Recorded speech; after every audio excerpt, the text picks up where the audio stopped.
vai finalizar. Eu vou finalizar aqui falando sobre as questões espirituais, não é, dessa cultura que a gente... Inclusive, Tiago, você falou a frase aqui e não deu tempo, né, que estabelece a cultura de eu copiar. Como é que é a frase aí que você falou, Tiago? Sumiu. Tá, quando ele aparecer, ele fala de novo, para eu copiar aqui, porque eu já até anotei aqui na minha pregação, já vai fazer parte da minha pregação já. Falou. Bom? Que é os nossos conceitos. Ok. E aí, eu vou falar um pouco das questões espirituais, da imoralidade, e o tema da mensagem é a imoralidade e as suas consequências, ok? Então, a gente vai fechar aí com esse tema, né, porque a gente fez um apanhado histórico, da cultura, de onde se começou, né? Na verdade, não necessariamente se começou em 1969, a gente falou sobre isso, mas, na verdade, sempre se houve uma tendência, desde que o homem pecou, né? Então sempre se houve uma tendência, faz parte do pecado, as consequências deste pecado.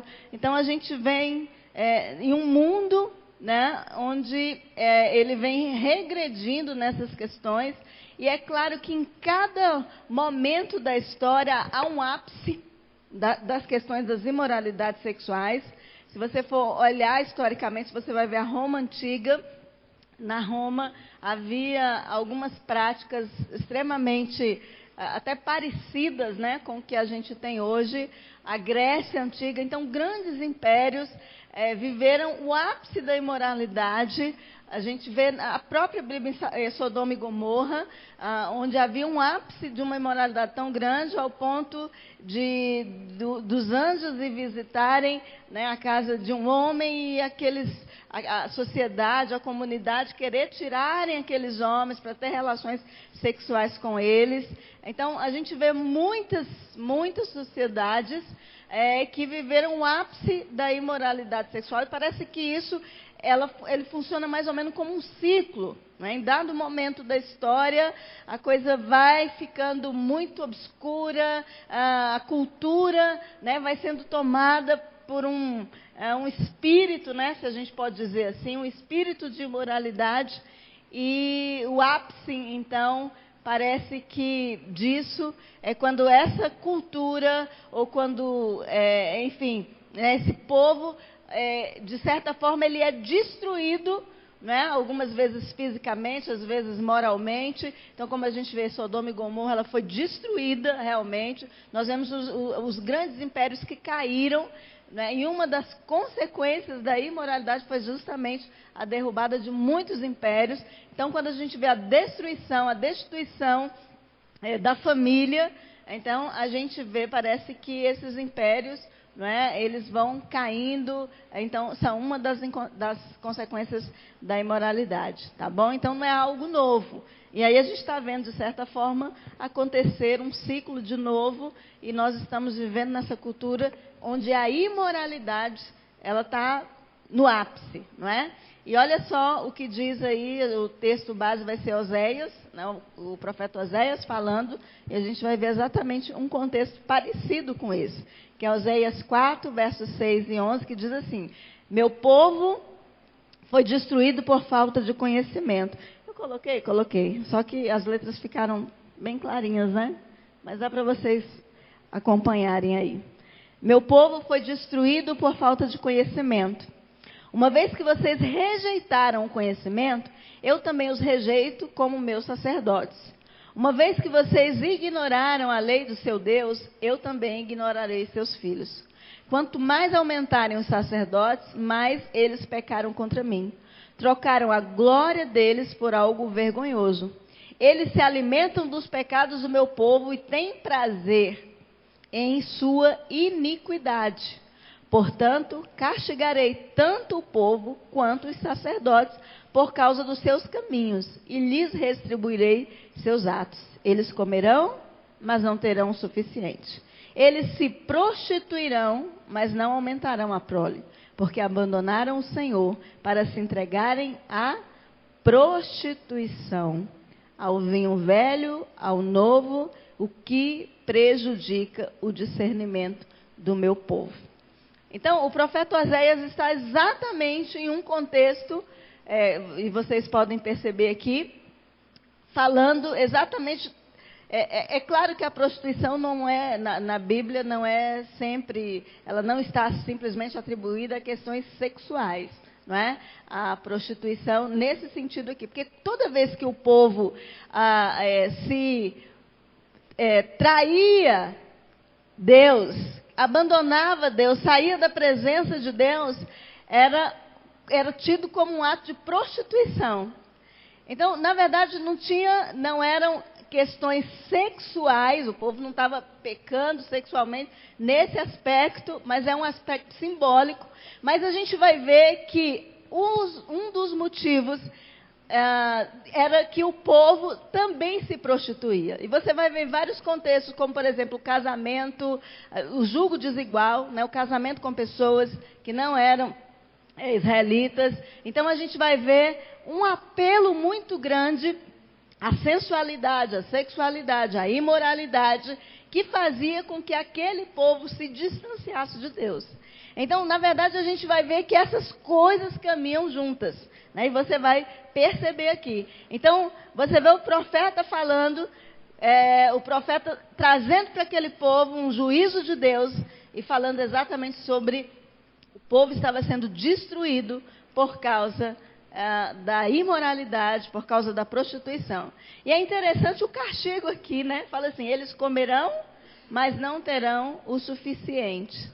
Vocês percebem que é um castigo, digamos assim, um pouco subjetivo. Vocês percebem que parece um pouco com que a gente vive como sociedade. A gente tem muito, mas nada nos é suficiente.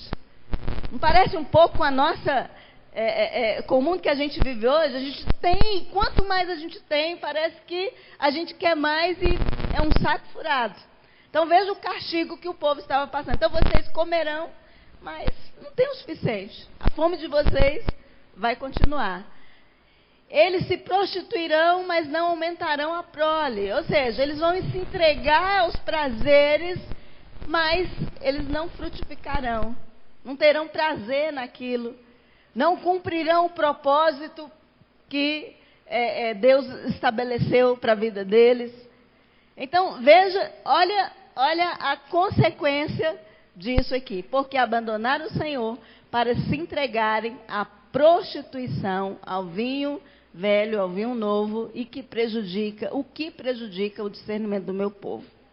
Então, esse texto está falando, sim, de imoralidade, esse texto está falando, sim, de prostituição, e está falando das consequências daquilo que o povo estava fazendo, daquilo que o povo, então, estava fazendo contra Deus, e aí o profeta, então, vem com essa palavra de juízo. Então, a gente vai falar dessas consequências, né, da imoralidade. Você sabe que a palavra imoralidade, ela vem da tradução do grego porneia. Porneia. Então, todas as vezes que aparece essa palavra, principalmente, é claro, né, no Novo Testamento, na imoralidade, é a palavra porneia. E a palavra porneia é bem parecida com o que a gente tem no português, que é a pornografia, né? Então, é um termo genérico para descrever não só a pornografia, claro, mas todas as formas de relações sexuais ilícitas que tem na Bíblia. Né? E isso inclui o adultério, a prostituição, o sexo entre pessoas não casadas, homossexualismo, bestialismo. No termo de Apocalipse também a palavra porneia aparece, simbolicamente, como eu disse, né? Representando as ações da Babilônia, que representa a grande prostituta. Né? Então, e a gente vê todos esses termos de relações sexuais ilícitas, então ela é tida como porneia. Então, quando a Bíblia fala da imoralidade, quando fala do adultério, quando fala da fornicação, o texto, no grego, é a palavra porneia. Mas existem outras palavras que também dá a conotação da imoralidade. A imoralidade, ela se desemboca, ela vai traçando outros caminhos, mas às vezes são palavras mais sutis. São aspectos mais sutis da imoralidade, que muitas vezes não é o ato sexual em si, o ato sexual ilícito em si, né, fora da aliança, como nós falamos aqui, não é o próprio ato sexual em si, mas é uma sugestão da questão da sexualidade do ato sexual. Uma provocação ou uma insinuação.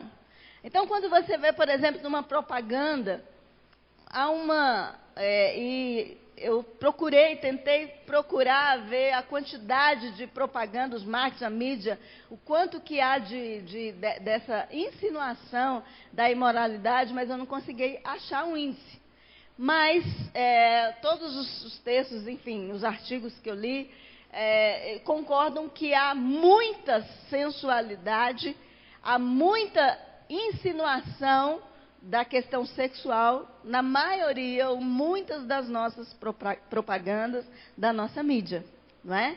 Então, é muito, não é pouco não, é muito. Então, eu não sei exatamente esse índice, mas a gente sabe que há uma insinuação da imoralidade. Muitas vezes não é o sexo explícito na propaganda, mas há essa insinuação. E isso também a Bíblia relata como imoralidade. Então, essa provocação, essa insinuação são aspectos mais sutis, que aí a gente vê a Bíblia falar sobre elas, que é a defraudação, por exemplo, em 1 Tessalonicenses 4:6 fala sobre isso, não é?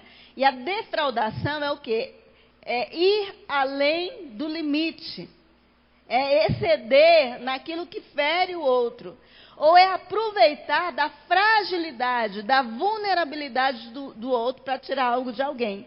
Só que e isso com relação a dinheiro, com relação a qualquer outra coisa. Mas no texto de 1 Tessalonicenses 4:6, eu coloquei aí, não, né? Não coloquei o texto. Mas 1 Tessalonicenses 4:6, ele está falando desse contexto, né, sexual.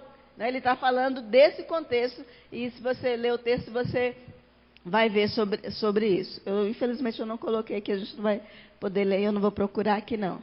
Mas a Bíblia fala também da lascívia.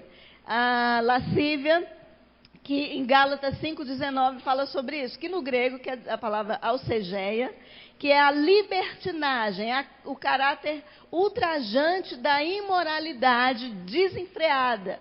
É um pecado da sensualidade, né, da sensualidade demasiada. É o desejo excessivo pelo prazer sexual que se manifesta na falta do pudor.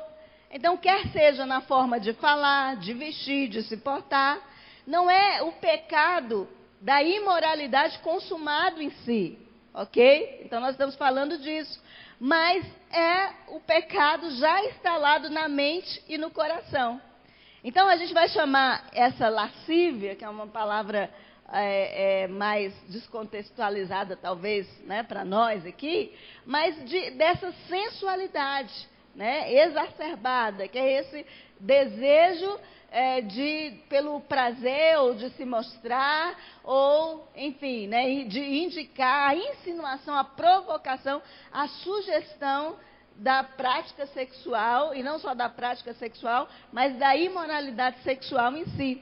Então, são formas mais sutis de imoralidade que são tão perigosas quanto. Por quê? Ou até mais perigosas. Porque muitas vezes a gente não consegue associar essa coisa com a imoralidade sexual. Não, a imoralidade ela está relacionada à prática ilícita do sexo. Mas às vezes a sensualidade ela é tão pecado quanto a imoralidade ou a prática ilícita do sexo. Então, é por isso que elas são muito sutis e são tão perigosas quanto. Vocês sabem que nós sempre falamos aqui sobre alma, sobre cura, enfim. Mas na formação da nossa personalidade, né, nós temos alguns aspectos, como a nossa afetividade, né, a intelectualidade, né, nós temos alguns aspectos do aprendizado, enfim, de como isso se processa, que é o cognitivo. Então, a nossa personalidade, ela tem alguns aspectos. E você sabe que a questão da nossa afetividade, ela é muito importante, né? Como que a gente se relaciona com a questão da afetividade? Que é os nossos sentimentos, né? Então, a nossa personalidade ela tem essa questão dos sentimentos. E a gente sabe que o sentimento, a área da afetividade, é uma área muito vulnerável do ser humano. E isso é tão significativo, às vezes a gente não dá muita importância, mas isso é tão significativo que não são poucas vezes, faça uma análise aí da sua vida, não são poucas as vezes que a nossa vida espiritual, ela sucumbe por causa da nossa vida sentimental ou da nossa área afetiva, sim ou não? Não é verdade? Então, muitas vezes, por causa da nossa afetividade, por causa dos nossos sentimentos, a nossa vida espiritual é diretamente afetada, ela sucumbe, ela regride, ou às vezes a gente fica em um estado terrível, né, por conta das nossas emoções, por causa dos nossos sentimentos. E aí, facilmente, como é uma área vulnerável, né, você sabe que a grande questão dos nossos traumas, e por que a gente precisa tratar, e por que a gente precisa curar, né? Por quê? Porque se você vai lutar com alguém, e você sabe, por exemplo, que ela tem um joelho problemático, o que você vai fazer se você vai numa luta? Você vai acertar, né? Então, por exemplo, as mulheres, elas sabem qual é a área vulnerável do homem. Né? Se ela conseguir acertar, num caso de briga, só é uma, não precisa de duas. Não é? É a área vulnerável. Então, a grande questão da vulnerabilidade dos traumas é porque essas áreas são muito vulneráveis. Então, se a gente não tiver muito bem fortalecido, tratado, trabalhado naquela área, a gente acaba sucumbindo. Não é? Então, essa questão da afetividade dos sentimentos é uma área que precisa, sim, ser considerada, ser fortalecida e a gente precisa trabalhar. É um ponto onde nós estamos muito suscetíveis.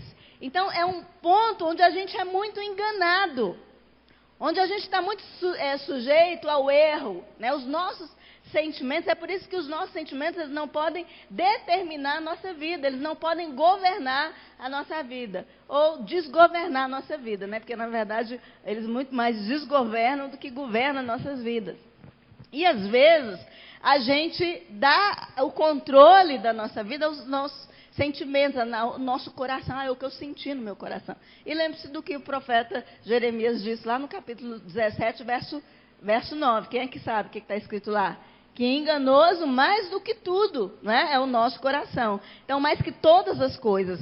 Então, e às vezes a gente tem os nossos sentimentos como certo, enfim, né? A gente dá esse governo e a gente não consegue, ok? E a gente não consegue, então, muitas vezes ter sucesso. Então, por quê? Porque por estarmos, e aí onde eu ia usar a frase do Tiago, que não deu tempo, é exatamente isso. Porque por nós estarmos cercados de uma cultura, né? Porque eu só lembrei da última, né? Que os hábitos, é isso mesmo, os hábitos produzem uma cultura.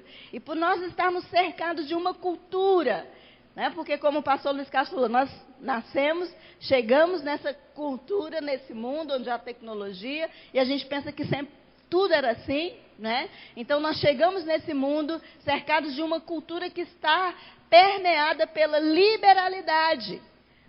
Então, nós somos frutos da revolução sexual. Nós somos frutos desse pensamento liberal. Nós somos o povo da pós-modernidade. A grande influência desse pico, não é? Que nós falamos aqui culturalmente, da revolução sexual. Então, é por isso que nós devemos ter muito cuidado, porque os nossos sentimentos vão ser diretamente afetados. As nossas vontades estão permeadas por esses desejos enganosos. Porque nós estamos nessa cultura, é isso que nós vemos. Nós assistimos televisão, nós vemos internet. Né? A gente não vê a internet, a gente vê o conteúdo da internet. Né? Então, a gente está permeado. Gente, eu fui... como eu ia falar um pouquinho sobre essa questão da imoralidade, e eu fui fazer algumas pesquisas, porque eu gosto muito dessas pesquisas de índices, né? E aí eu estava fazendo o índice de quantas pessoas assistem pornografia e tal. Aí, de repente, eu cliquei e caiu num lugar errado. Não é? Porque, por causa da procura. E bem na hora do meu celular estava alto e começou a ser um barulho. Eu falei, meu Deus, como é que eu desligo isso aqui? Lá no meu serviço. Né? E aí o rapaz, a porteira olhou assim, eu falei, não sei o que aconteceu aqui não. Tentando desligar o celular, né? Então, esse olha a vergonha que eu passei, pensa. Então, esse é o meio em que a gente está envolvido. Essa é a cultura que a gente está envolvido. Você assiste um programa, você assiste um desenho. Vocês lembram aí que saiu aí um desenho para criança das salsichas? Não sei se vocês chegaram a ver. Gente, o que era aquilo, meu Deus do céu? Né? Nem nos piores dias eu imaginei que um negócio daquele seria possível, um desenho para criança. Então, uma libertinagem, uma imoralidade, ali não é uma insinuação, porque o que a gente vê em muitos desenhos infantis é a insinuação, não é? A insinuação, que é a imoralidade. Não, mas lá era o sexo explícito mesmo, com alguns personagens daquele desenho. Então, mandaram aí, enfim, um trechinho falando sobre isso. Então, a gente tem que ter muito cuidado. Por quê? Porque nós estamos... Lembra que caímos de paraquedas nessa cultura, né, de muita liberalidade, de muita libertinagem, onde nós temos uma visão, ainda que sutil, essas coisas já penetraram, infelizmente, no nosso coração, nos nossos sentimentos, e ainda, é por isso que a gente tem que ter mais cuidado com os nossos pensamentos, com os nossos sentimentos, e a gente tem que considerar, sim, as questões espirituais, as dimensões espirituais de tudo isso. Então, tudo isso não é uma questão simplesmente sociológica, filosófica, humanística, antropológica, não. Né? Há questões espirituais, sim, por trás disso. Então, além, né, dos nossos sentimentos e vontades serem afetadas, há sim um caminho, há sim uma questão espiritual envolvida. Então, a imoralidade, nesse aspecto que nós estamos tratando aqui, impõe sim um caminho espiritual de destruição. Um caminho espiritual de destruição. E quanto mais a imoralidade passa a ser o normal ou a regra, mais nós sofreremos, mais nós teremos problemas, tanto pessoalmente, né, quanto socialmente, genericamente, todos os meios que vocês estão pensando e que vocês possam imaginar. Então, o crescimento dessa cultura de liberalidade, de imoralidade, ela vai trazendo, sim, consequências espirituais, individualmente e socialmente. Individualmente e socialmente, a gente tem que considerar, sim. E é por isso que nós estamos aqui, porque nós somos da contracultura. Né? Nós temos uma mentalidade, precisamos, né, de ter essa mentalidade, a cosmovisão bíblica dessa questão, e é por isso que nós estamos aqui durante todos esses dias. Né? Então, nós precisamos sim gastar força e energia em combater tudo isso que nós falamos aqui, essa cultura, né, da imoralidade. Então, por força da energia que a imoralidade tem, né, que ela assume, e principalmente, como eu disse, de maneiras muito mais, às vezes, sutis dentro da igreja, não é explícita dentro da igreja, mas num contexto cristão, normalmente ela assume essas sutilezas que são tão perigosas ou mais perigosas do que, por força dessa energia, né, que ela tem, ela vai tomando lugar da verdade bíblica sobre isso, dos conceitos bíblicos sobre isso. E a gente tem que ter cuidado, por quê? Porque a imoralidade, ou a sensualidade, né, como nós vamos falar aqui, que eu acredito que é um eufemismo para a imoralidade, e porque essas duas têm uma linha assim, muito tênue que separa uma da outra, né? Ou se tem uma linha, a gente tem que ter muito cuidado com isso, porque esse tipo a imoralidade, ela tem um potencial de se tornar um ídolo no nosso coração. Ela tem o potencial de se tornar um ídolo, e um ídolo é tudo aquilo que ocupa o lugar de Deus. Então, fala, pastor, eu adoro a Deus. A imoralidade tem o potencial de se tornar um Deus, por quê? Porque ela tem o potencial de se tornar um ídolo. Então, esse aspecto, principalmente da imoralidade, da sutileza, né, da gente viver em prol disso, viver mergulhado nisso, né, sutilmente, isso tem o poder de se tornar um Deus. E aí a gente passa a cultuar isso, perceber, ok? A gente passa a cultuar isso sem perceber. Então, a sensualidade, ela pode ser vista como algo belo e inocente. Mas, na verdade, ela é tão ou mais perigosa do que as práticas sexuais ilícitas, a própria prática, porque ela ela se torna um Deus, ela se torna um ídolo no coração. E aí, o autor Marcos Scott, o nome dele é Marcos Borges, na verdade, mas ele é Scott, o apelido dele, ele tem uma frase naquele... aliás, tem muitas frases boas, e eu copiei alguma coisa, li o livro e até, né, me baseei em algumas coisas aqui. Ele fala que a sensualidade é a falsificação do amor, pois apresenta o sexo como o supra-suma do prazer. Então, como o potencial da sensualidade, da imoralidade, da sensualidade se tornar um ídolo, é por quê? Porque ela é apresentada como a supra-suma do prazer. Não é assim que a televisão apresenta para a gente? Não é assim que a mídia apresenta? É sob essa fachada do amor e do romantismo que cativa e vicia as pessoas numa série de fantasias e desejos místicos que chegam, em muitos casos, a assumir um porte de neurose. Então, veja como isso pode se tornar um Deus. Sabe, essa insinuação da sensualidade, esse idealismo do sexo como supra-suma do prazer, não é? Como a busca do par perfeito, romântico, onde eu vou me relacionar ou sexualmente, ou eu vou apenas defraudar, ou eu vou apenas me envolver na lascívia, ou, enfim, ter um flerte, não é? Então, às vezes, isso assume o lugar de Deus em nosso coração. E aí, essa sensualidade, ou esse espírito de sensualidade, não sei o que é isso, acaba confundindo o sexo com o amor. E como se o sexo e o amor fossem a mesma coisa. E você pode ver que eu não sei como é que diz hoje. Eu sei como é que diz hoje. Mas na minha época, dizia assim, ao invés de falar, a pessoa fez sexo, fez amor. Amor é uma coisa, o sexo é outra.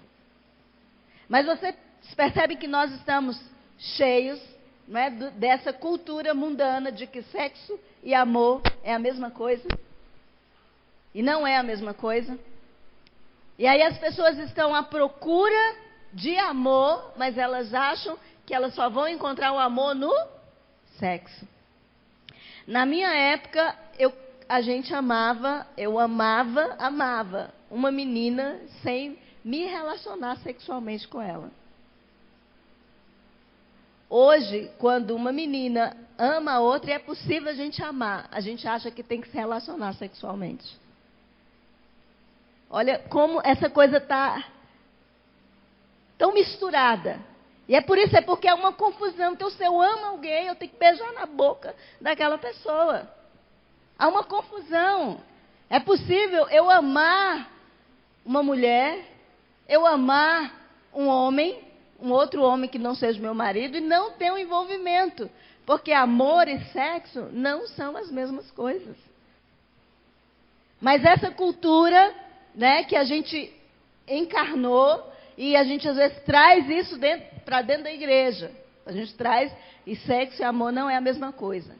Alguém disse sabiamente, eu não sei quem disse, que a principal característica do diabo é falsificar tudo que Deus faz.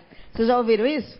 Dizem que o diabo é o macaco de Deus, né? Alguém falou isso, que tudo que Deus faz. Então Deus exige, Deus é cultuado, o diabo também quer o culto, não é? Então, havia no Velho Testamento o sacrifício dos cordeiros, enfim, né, era trazido o sacrifício, o sangue. Aí o diabo pega as galinhas e vai sacrificar as galinhas, os bodes. Não é? Então, uma falsificação, uma imitação daquilo que havia na lei, ou enfim, até hoje não só da lei, né, mas o diabo, ele imita a Deus. E é interessante que tudo que é falso quanto mais próximo do verdadeiro, engana mais, sim ou não? Não é verdade? Então, quanto mais perto, alguém que falsifica dinheiro, quanto mais parecido com o verdadeiro, não é? Melhor. É melhor, né? Para ele, é claro. Mas é sobre essa prerrogativa que o falso trabalha, de se parecer muito. Quando a gente compra as roupas falsificadas, qual é a melhor, né? Aquela que é igualzinha, não é verdade? Não é? Quando a gente vê uma falsificação grotesca, eles não querem, né? Essa falsificação, ó, todo mundo vai saber que esse tênis é falsificado. Aí você quer o tênis que é bem parecido. Essa é a técnica do diabo até hoje, né? Quanto mais parecido com o de Deus, melhor, ok? Então, é por isso que o diabo e esse espírito, né? Aí também, ele está confundindo ou falsificando o verdadeiro amor. E chamando essa sensualidade, essa prerrogativa, ou essa insinuação, né, da imoralidade, que é a lascívia, a defraudação, enfim, todos esses aspectos que nós já vimos aqui, chamando isso de amor. A sensualidade é o ápice da falsificação do verdadeiro amor. E aí as pessoas ficam correndo atrás do amor, achando que a sensualidade... Tá? Sobre essa perspectiva que nós estamos falando aqui, da insinuação, da imoralidade sexual, e que muitas vezes leva a imoralidade sexual como amor. Não é de se estranhar que a indústria, a mídia, tudo está cheio de alguma forma, tudo está cheio, né? E está ligado de alguma forma a esse tema. Como eu disse, né? A questão das propagandas, das mídias, a propaganda, a arte, tendem a sensualizar. Por causa desse ídolo, que é a busca do prazer desse falso amor. Desse falso amor, que se torna a imoralidade, os prazeres, a sensualidade, né, tida como esse falso amor, e as pessoas estão em busca disso. E um dos aspectos terríveis da sensualidade, da imoralidade, ela transfere o aspecto do mandamento amor para o sentimento. Então, porque o amor, gente, é um mandamento. Não é algo que eu sinto, simplesmente. É claro que a gente sente, mas é algo que está no campo do mandamento. Nós precisamos amar uns aos outros. E amar, né, evoca responsabilidade. Mas o falso amor, ou a sensualidade, a imoralidade, ela está no campo do sentimento. Não é o mandamento, é o que você sente. Então, nós somos impulsionados pelo que eu sinto. Eu senti vontade de beijar, eu senti vontade de fazer, é vontade. Então, está no campo dos sentimentos. Então, descaracterizando o amor. E o amor não é um sentimento, o amor é um mandamento, o amor é uma decisão, o amor é o que eu faço, o amor é o que eu escolho fazer. Mas a sensualidade, ou esse falso amor, a imoralidade, né, nesse aspecto da sensualidade, como insinuação da imoralidade sexual, ela recebe, não é, o culto como se ela fosse o amor, e não é o amor. Então, descaracteriza isso. E é interessante também, C.S. Lewis, e eu já ouvi muitas dessas citações, mas a primeira vez que eu ouvi alguém citando isso foi C.S. Lewis. Ele diz assim, que nós nos tornamos semelhantes àquilo que adoramos. E baseado no Salmo 135, realmente o Salmo 135, verso 18, fala, como eles se tornam os que os fazem e todos os que neles confiam, se referindo aos ídolos. Então, que aqueles que adoram ídolos se tornam como eles. E quando nós adoramos, quando nós substituímos Deus em busca de um prazer, em busca do sentimento, da realização do nosso sentimento, né, nós estamos nos tornando como aquele Deus ou aquele ídolo do nosso coração. E aí nós ficamos amalgamados, misturados. Então, a sensualidade, a imoralidade, a busca desse prazer tem se tornado ídolo no coração das pessoas. E nós nos tornamos como esses ídolos.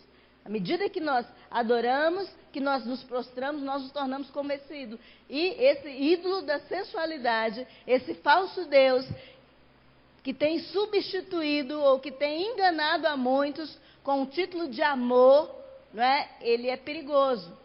Por quê? Ele é um perigoso porque, primeiro, ele é a falsificação do amor. E muitas vezes ele está travestido de inocência e beleza. Inocência, é tão inocente, né? É tudo tão inocente, é tudo tão, nossa, né? Bocas e caras, né? Aí você vai para a mídia, você vai para qualquer lugar, as pessoas estão fazendo boca e cara. Você vai para a música, as pessoas estão dançando, tão inocente.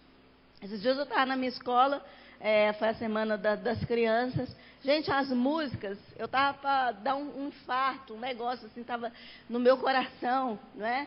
E assim, porque eu já falei muito, e aí eu desisti de falar, né? E aí, quando passava aquelas músicas, aí as meninas, né? Todo mundo ia para aquela dança lá, para as danças, né? Um espírito de sensualidade, a sensualidade. Ou seja, as meninas, né? Que a minha escola onde a gente trabalha é do 1º ao 5º ano. Então, a média de 10 anos, os mais velhos, que são repetentes, têm 12 anos, com essa insinuação da imoralidade. Mas para as pessoas é tudo tão normal, é tudo tão inocente. O que tem uma criança, né, dançar esse tipo de dança? Música totalmente sensual. Música que elas explicitamente estão falando sobre sexo. E aí era interessante, porque na hora que tocava as músicas que algumas eu nunca nem tinha ouvido, graças a Deus, mas eu tive o desprazer de ouvir naquela semana muitas vezes. Gente, era um coro. Era um coro, os meninos saíam correr. E o coro, eu falei, gente, como que esses meninos sabem essa música? Era um coro. Sabe, eles cantavam, igual quando a gente canta aqui na igreja, que todo mundo, sabe? Eles cantavam. Então, a sensualidade é um perigo, por quê? Porque muitas vezes ela vem como algo belo, como algo inocente. Mas não é a falsificação, e tal qual é um falso Deus, e ele representa perigo. Por quê? Porque, primeiro, ele traz engano. Eu acho que essa eu botei aí. Isso é tão sério, queridos, essa falsificação, essa sensualidade, essa indicação da imoralidade no nosso meio, na sociedade. Por quê? Porque ela traz engano, e a gente viu aí o profeta Oséias colocando a prostituição ou a porneia no mesmo patamar do vinho. Olha só, o que o vinho faz? O que a bebida faz, gente? Embriaga. Embriaga. Quem já ficou bêbado aqui sabe. Eu nunca fiquei, graças a Deus. E você não precisa levantar sua mão para você não ficar com vergonha. Mas eu já vi. Eu já vi. Já tive experiência em casa. Meu pai bebia. Meu pai, às vezes, chegava bêbado em casa. Em casa tinha um dia que era engraçado, mas tinha um dia que era trágico.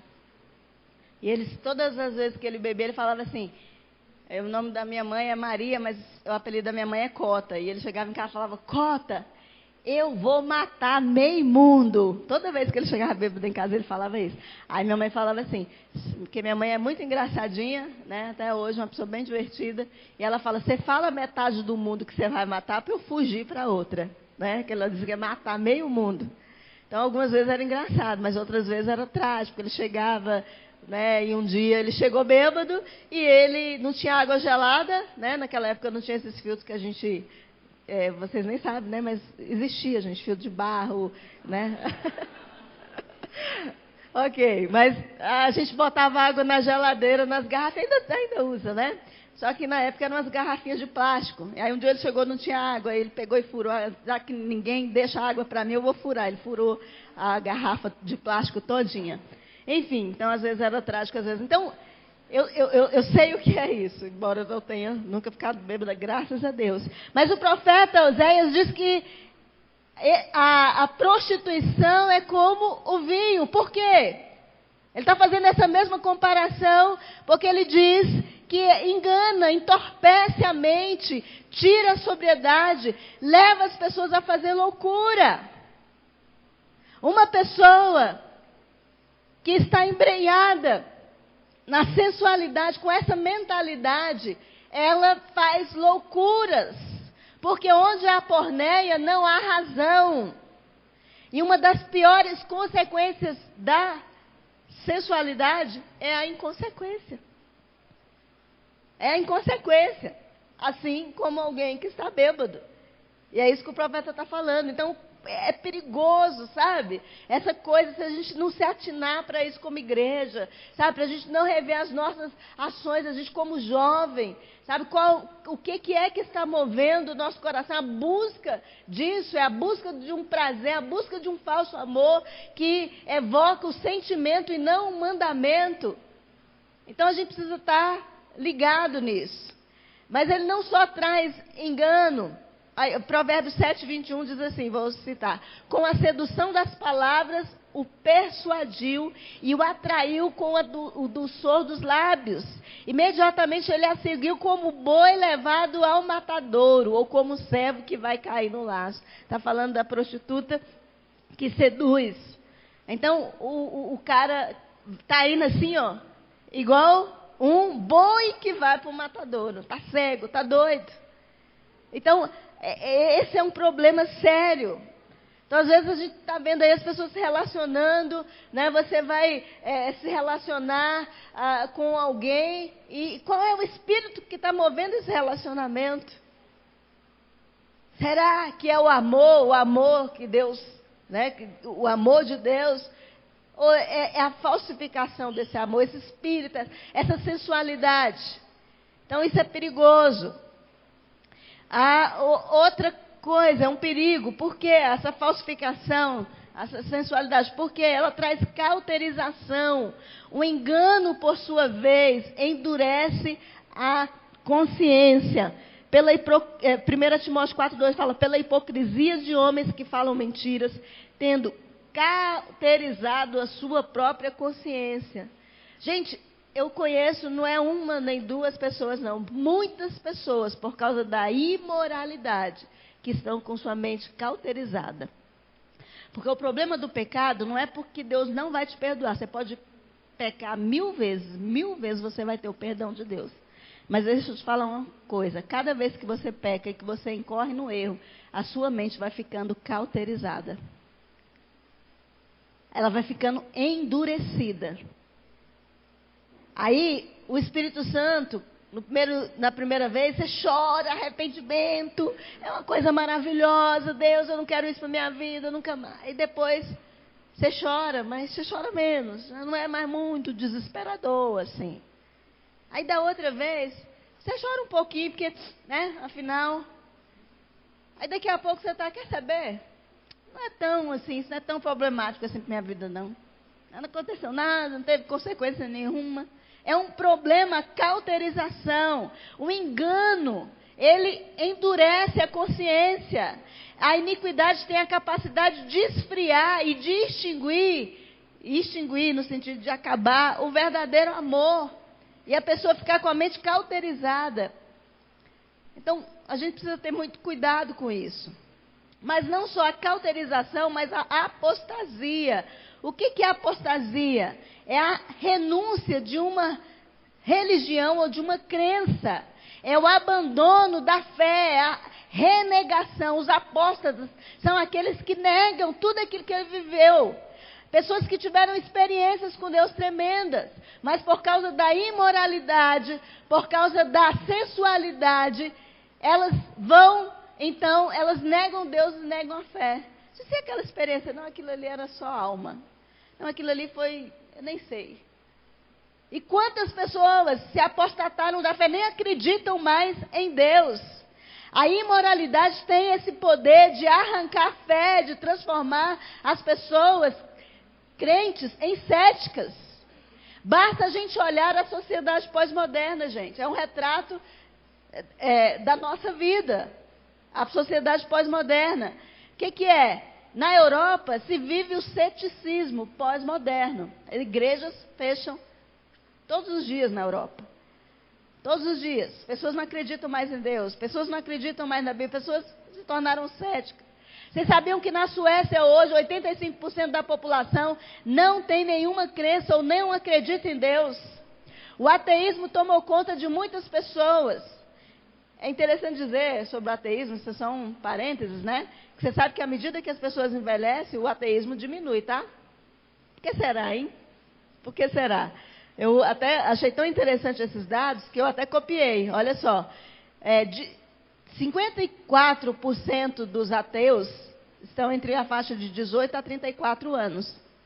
24% de 35 a 49 anos. Olha só. De 50 a 64 anos, só tem 15% de ateus. 65 anos, só tem 7% de ateus. O que isso diz para nós? As pessoas vão, né, vai envelhecendo, elas vão pensar, pô, estou chegando lá, vai que, né? Vai que, né? Mas essa é um retrato da sociedade pós-moderna, a apostasia, a imoralidade, principalmente depois, como a gente falou aqui, da revolução sexual, enfim, né, de alguns tratados de escritores que trataram tanto desse tema, da renegação da família, da sociedade patriarcal. Né? Nós estamos numa sociedade apóstata, que negaram a sua fé. Países que eram cristãos, tinham quase que 90% de cristãos. Pessoas que passaram pela reforma protestante, né? Países que passaram pela reforma protestante. Hoje a gente não vê nenhum indício de fé em Deus. Então veja que a apostasia é uma consequência. Queridos, as pessoas que vão se embrenhando nesse caminho da sensualidade, da imoralidade, elas não só vão caracterizando, mas correm um sério risco de negarem a sua fé, de perderem a sua fé, a sua crença em Deus. Não só cauterização da mente. Mas, por último, quarto, há um perigo também muito grande da imoralidade. E esse é o que a gente também tem visto muito, e vocês já nos ouviram falar sobre isso aqui, que é a adulteração da identidade. Um dos principais elementos da nossa personalidade, ou da personalidade do indivíduo, é a sua identidade. A sua identidade, a sua identidade é quem você é, mas eu quero dar um conceito bíblico para isso. A identidade é o conhecimento da verdade divina acerca de si, que você tem, tá? Nas diversas áreas e condições de existência. Então, a sua identidade é quem você é em Deus, em todas as condições de sua existência. Você sabe quem você é em Deus. Então, a nossa identidade, ela está ligada diretamente ao propósito da nossa existência. Nós falamos aqui muito sobre isso durante os 40 dias de propósito. Então, a minha identidade está ligada ao propósito da minha existência. A existência, aquilo que Deus sonhou, aquilo que Deus planejou para nós. Então, nós cremos, e a Bíblia fala isso, que a identidade de qualquer indivíduo tem a origem em Deus. Isso é tão interessante, porque no capítulo 16 de Mateus, vocês lembram que depois de uma pergunta de Jesus, Pedro tem a revelação. Quem vocês pensam que eu sou? Pedro então tem a revelação de quem Jesus é. Né? Tu és o Cristo, o Filho do Deus vivo. E aí Jesus, muito bem, Pedro. Muito bem, parabéns, você acertou a resposta. Mas aí Jesus, então, joga para Pedro e fala: e tu és pedra. E sobre essa pedra edificarei a minha igreja. Tu és a pedra. Então, a nossa identidade está firmada, ou está relacionada à identidade de Cristo. Quando nós sabemos quem Deus é, quando nós identificamos quem Deus é, a gente não sabe quem nós somos em Deus. Nós só entendemos quem Deus é, entendendo quem Deus é, que nós vamos entender qual é a nossa identidade. Mas aí no mundo onde falsos deuses, ou esse Deus, tomou o lugar de Deus, onde Deus é tirado, é evidente, queridos, que haja uma crise de identidade. Porque se a nossa identidade ela está relacionada a quem é Deus, a esse conhecimento da verdade de quem é Deus, é claro que há uma crise de identidade. Como eu falei, se nós, citando aqui C.S. Lewis, se nós nos tornamos parecidos com aquilo que adoramos, a sensualidade tem sido ídolo, não é de se admirar que haja um trauma na nossa identidade enquanto sociedade. E isso, é claro, que tem consequências individuais.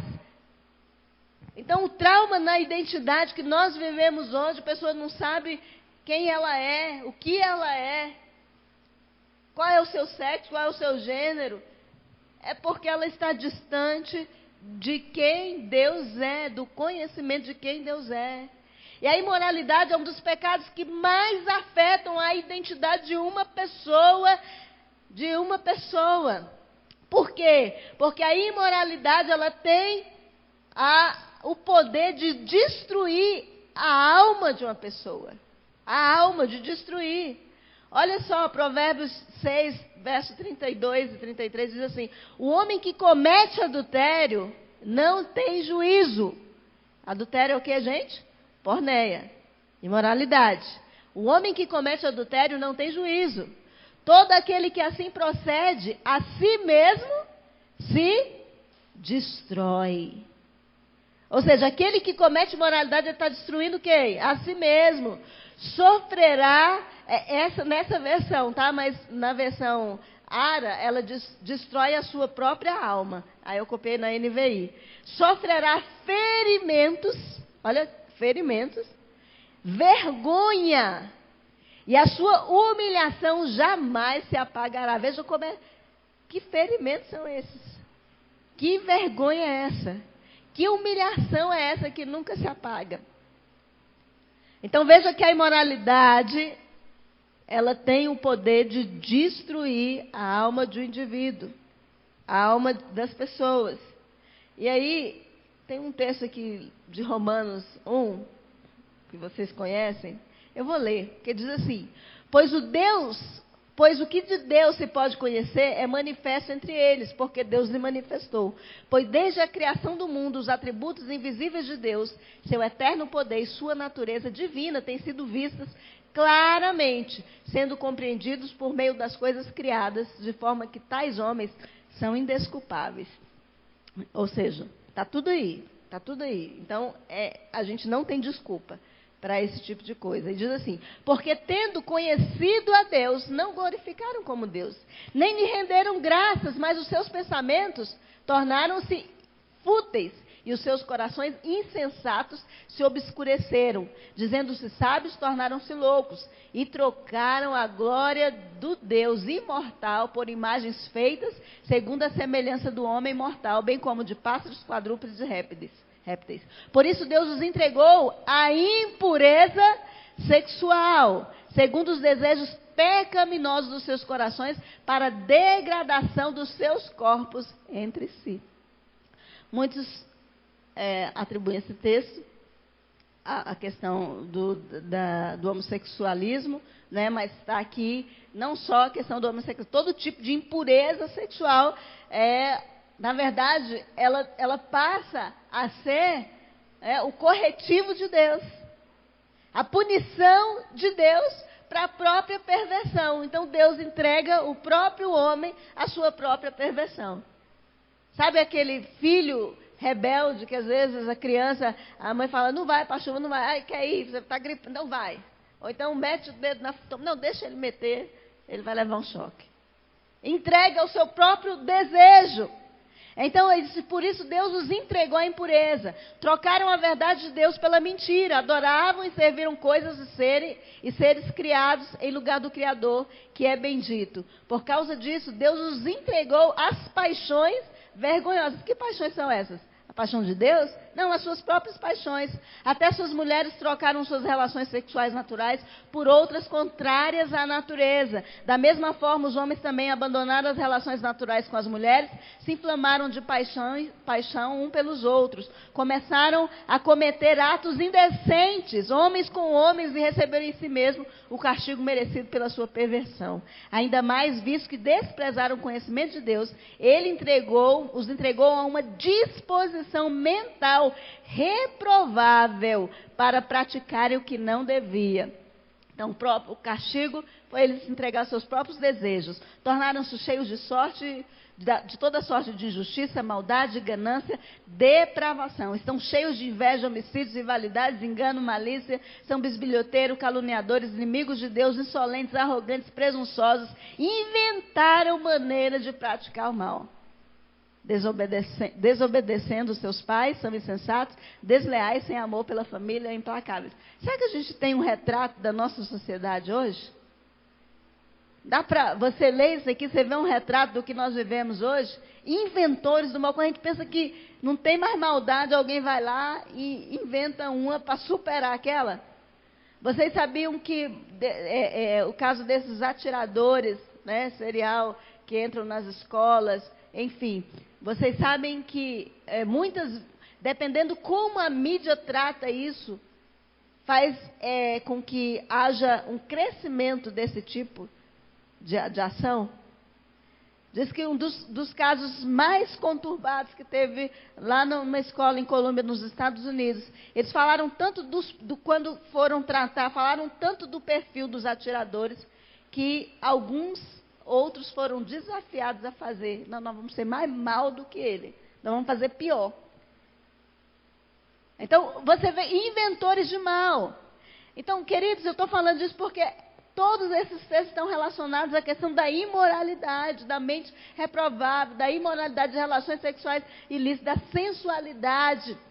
Em si, é isso que a Bíblia está falando. Nós vemos em Romanos que a promiscuidade é uma forma de juízo. É isso que esse texto está falando. Por isso Deus os entregou à impureza, segundo os seus desejos pecaminosos. Então tinha tanta imoralidade que Deus falou, então, já que é isso que vocês querem, vocês vão estar entregues ao seu próprio juízo.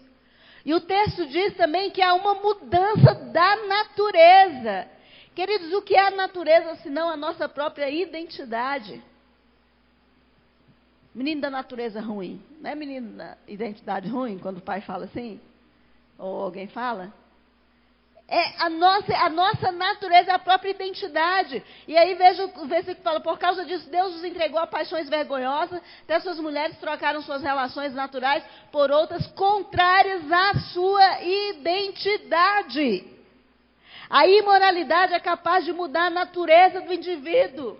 Ela compromete a nossa integridade, pois compromete quem fomos criados para ser.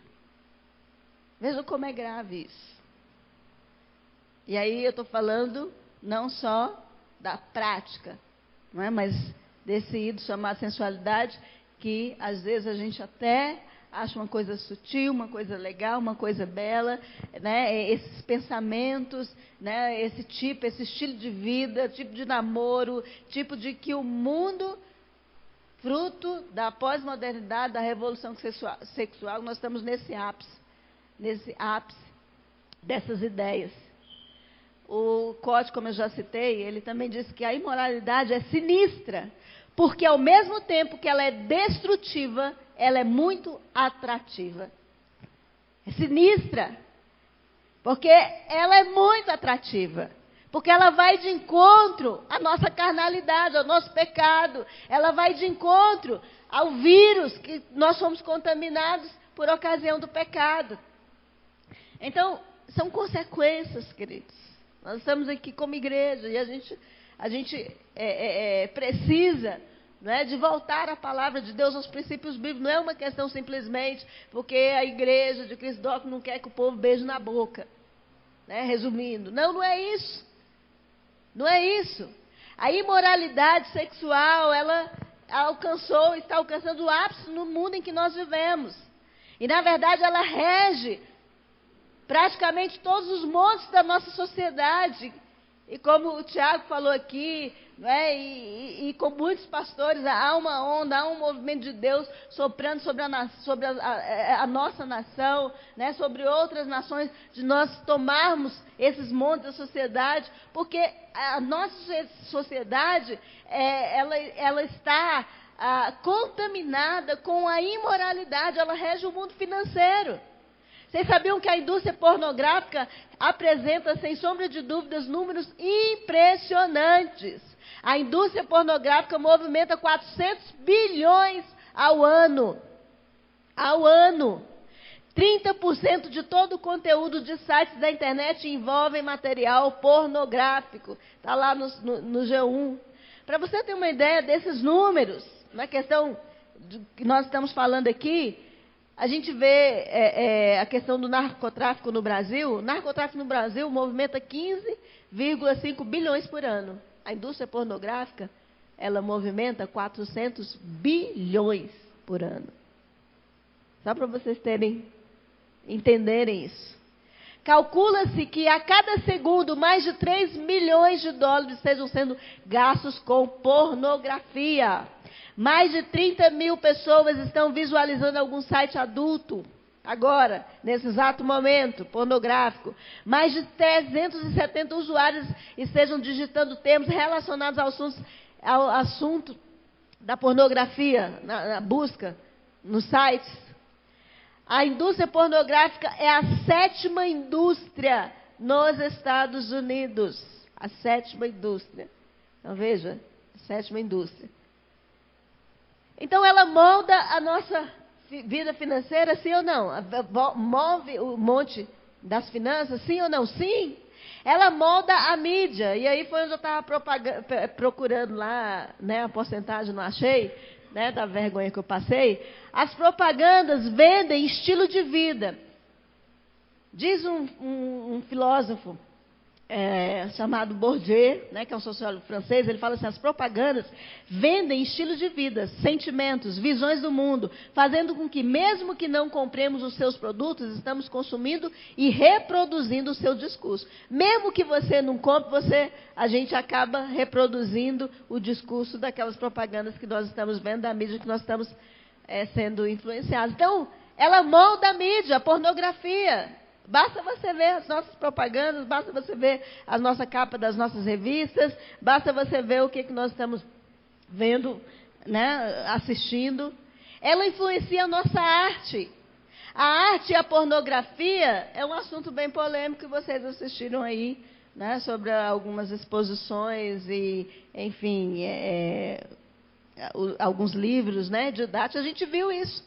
Porque a arte e a pornografia é um assunto muito polêmico, onde a gente não sabe mais o limite. O que é arte, o que é pornografia, a gente nem pode falar, porque senão a gente é chamado de burro e de ignorante se dizer que, né, é arte, que não é arte. Enfim, o problema é que ela sutilmente, a imoralidade, ela adentra nossas igrejas. Porque a gente adota conceitos, práticas antibíblicas de relacionamento e de comportamento. E essa é a grande questão, nos nossos namoros, nos nossos trajes, nos nossos conceitos, nas nossas atitudes. Para concluir, o que nós precisamos? Precisamos de um avivamento sobre a perspectiva bíblica. Nós precisamos voltar às veredas antigas, aos princípios eternos de Deus que não se desatualizam. Não se desatualizam os valores bíblicos, que consideram a nossa estrutura, porque a Bíblia, a palavra de Deus, e se foi Deus que nos criou para um propósito, Deus considera a nossa estrutura. Deus sabe o que nós damos conta, o que a nossa alma dá conta. Por que o Provérbios, o escritor de Provérbios está dizendo que o adultério destrói a alma de uma pessoa e não se destruir só a alma dele, estava bom, mas destrói mais coisas, destrói a família, destrói filho, molda a nossa sociedade. Então, por quê? Porque Deus sabe que nós não temos estrutura para imoralidade. A gente não aguenta e hoje nós vivemos, somos fruto dessa sociedade, como nós lemos aqui em Romanos, o retrato da nossa sociedade é fruto dessa liberalidade, dessa imoralidade e das sutis formas da imoralidade em que nós estamos trazendo e que nós trouxemos para dentro das nossas igrejas. Então, os princípios de Deus, eles são eternos, eles não se desatualizam porque eles consideram essa estrutura e eles consideram o propósito que Deus tem para as nossas vidas, como igreja, como pessoa. E eles não são pesados demais. Sabe o que eu acho lindo? Porque tem gente que acha que é pesado demais. Não é não, gente. É leve. Porque Jesus mesmo falou que o meu fardo é leve e o meu jugo é suave. E é cura para as nossas almas.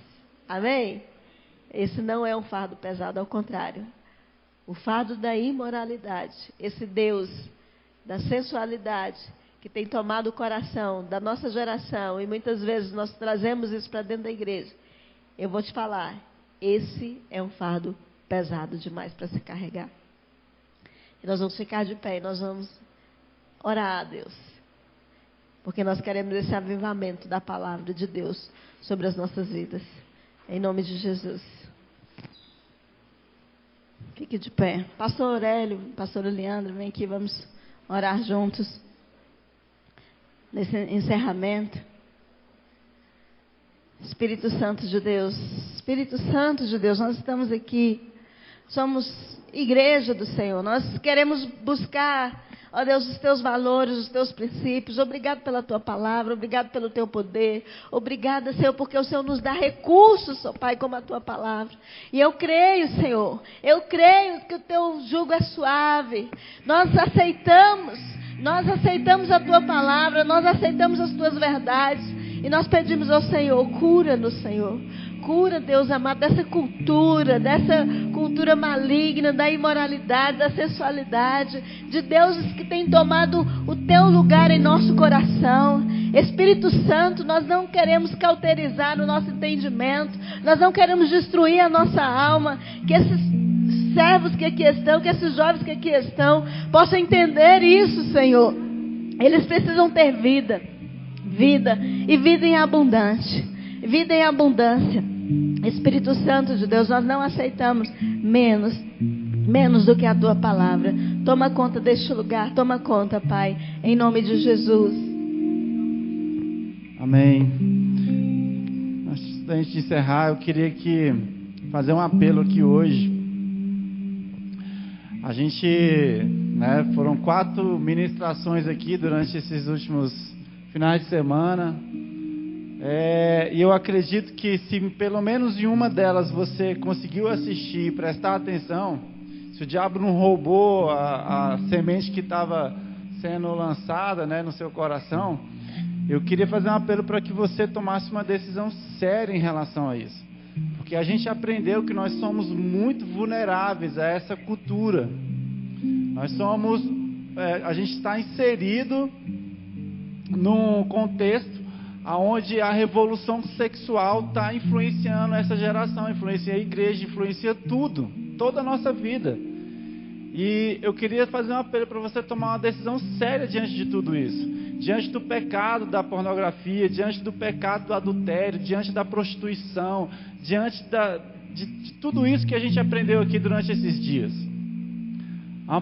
E aí então um apelo para que você levasse isso a sério. Esse é meu apelo aqui hoje, para você levar isso a sério. E aí mudar, quem sabe, o seu modo de se vestir. Tome atitudes práticas. Meninas, se vistam com decência. Mudar, quem está em RA aí, talvez você precise mudar a forma que você está se relacionando.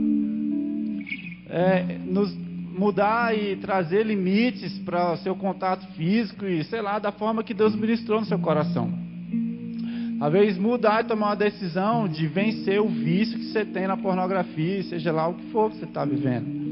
Às vezes você pode estar vivendo coisas aí que até hoje você nem confessou para alguém. Tome atitudes, tome decisões, atitudes que vai te levar para que você não viva o que a gente viu aqui hoje. Para que esse pecado não seja cauterizado no seu coração. Para que esse estilo de vida pecaminoso e destrutivo não alcance você. Porque você entregou sua vida para Jesus e você tem vida em abundância. Amém? Foi para isso que Jesus te chamou, para você ter vida em abundância. E eu quero aqui queria chamar aqui na frente, quem quer levar isso a sério. Que pessoas que diante dessas ministrações, que teve nessas 4 ministrações, entenderam que precisam tomar atitudes sérias, verdadeiras em sua vida, no seu comportamento, para que você caminhe num trilho de santidade. E esse é o meu apelo aqui hoje. Eu queria terminar essa série de mensagens com essa oração. para que a gente falasse com Deus o seguinte: Senhor, nós somos limitados, mas nós queremos dizer para Ti que nós queremos ser fiel à Tua palavra e obedecer a Ti em tudo e em todo o tempo. Que paixão nenhuma vai roubar a minha aliança que eu fiz com Jesus. Não é porque hoje eu não estou afim de ninguém que aí beleza, eu estou decidido, mas daqui a pouco você se apaixona por uma pessoa e você não está nem aí para nada. Você vai lembrar dessa aliança e dessa parada que a gente vai fechar aqui com Deus aqui hoje, amém? Então eu queria chamar você que quer levar isso a sério, que aprendeu algo aqui nesses dias. Vem aqui na frente, nós vamos orar juntos aqui.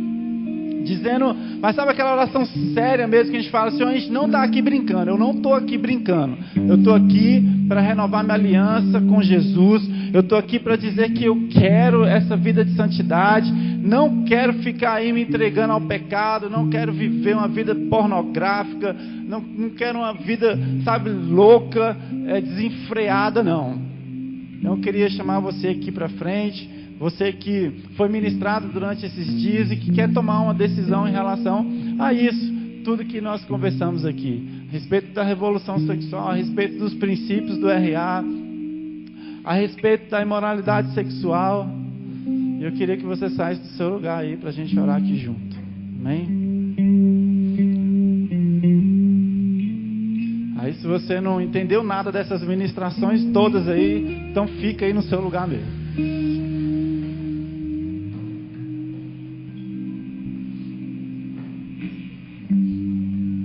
Aí pode vir chegando, já começa a orar, faz essa oração aí com Jesus aí, fala para Ele o que você entendeu, o que você quer para você, quais são as decisões que você vai tomar, fala para Ele quais são as atitudes que você deve mudar, que você precisa de ajuda para isso, você precisa ser conduzido pelo Espírito Santo de Deus, você precisa muito do agir de Deus no seu coração, na sua vida. Em nome de Jesus, vem aqui para frente, fica com vergonha não, tem que ter vergonha de viver uma vida entregue no pecado, mas para tomar a decisão correta não tem que ter vergonha. Sai daí, vem aqui na frente, vamos orar junto, vamos clamar ao Senhor junto, vamos pedir misericórdia, vamos pedir ao Senhor para que Ele venha transformar, renovar a nossa mente, venha purificar os nossos corações, em nome de Jesus. Senhor Deus, nós oramos aqui nessa noite, Pai, Deus, por cada um dos Seus filhos que está tomando essa decisão aqui hoje, Senhor Deus amado, de colocar em prática aquilo que aprendeu com a Tua palavra, de colocar em prática aquilo que aprenderam, Senhor Deus amado, nesses dias. Senhor, em nome de Jesus, que aqui, ó Pai amado, seja levantada uma geração, Deus, de jovens que se posicionam em santidade, Senhor Deus amado, diante de uma sociedade, Senhor Deus amado, impura. Pai, em nome de Jesus, que aqui, Deus, tenha jovens que se comportem, Deus, diferente, que seja diferenciado na maneira de falar, na maneira de agir, na maneira de se vestir. Senhor, em nome de Jesus, eu repreendo toda imoralidade sexual.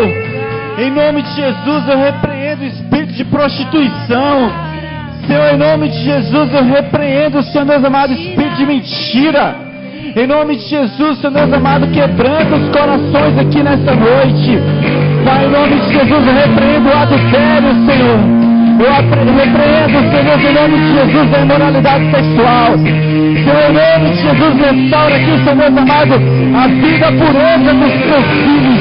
Em nome de Jesus, Espírito Santo de Deus.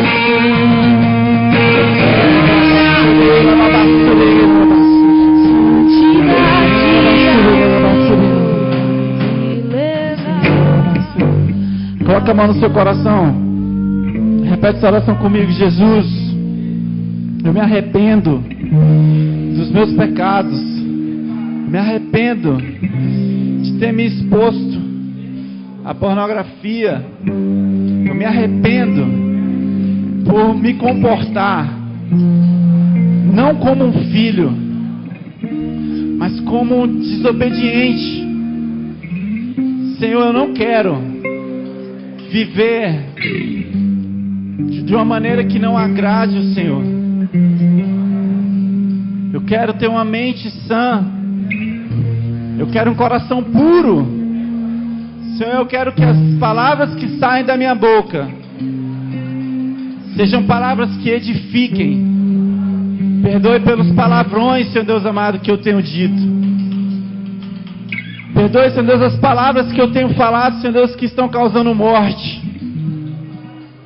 Pai, em nome de Jesus, eu quero me arrepender dos meus pecados. Eu quero deixar aqui no teu altar, Senhor. E que o Senhor venha me purificar. Purifica, Senhor Deus amado, a minha vida. Eu decido hoje levar isso a sério. Vigiar em todo o tempo. Orar por isso em todo o tempo, Senhor. Porque eu quero viver em santidade. Eu quero estar contigo. Buscar o Senhor.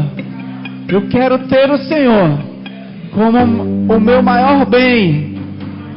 Nada pode ocupar o teu lugar em minha vida, Senhor. E assim eu quero me dedicar a Ti, servir os meus irmãos. Deus, em nome de Jesus, Pai, que eu seja instrumento em Suas mãos para dar um bom testemunho para esta geração. Que eu seja instrumento em Suas mãos para abençoar, para curar e para libertar a vida de outras pessoas. Em nome de Jesus. Em nome de Jesus. Amém. Dê um forte aplauso ao Senhor.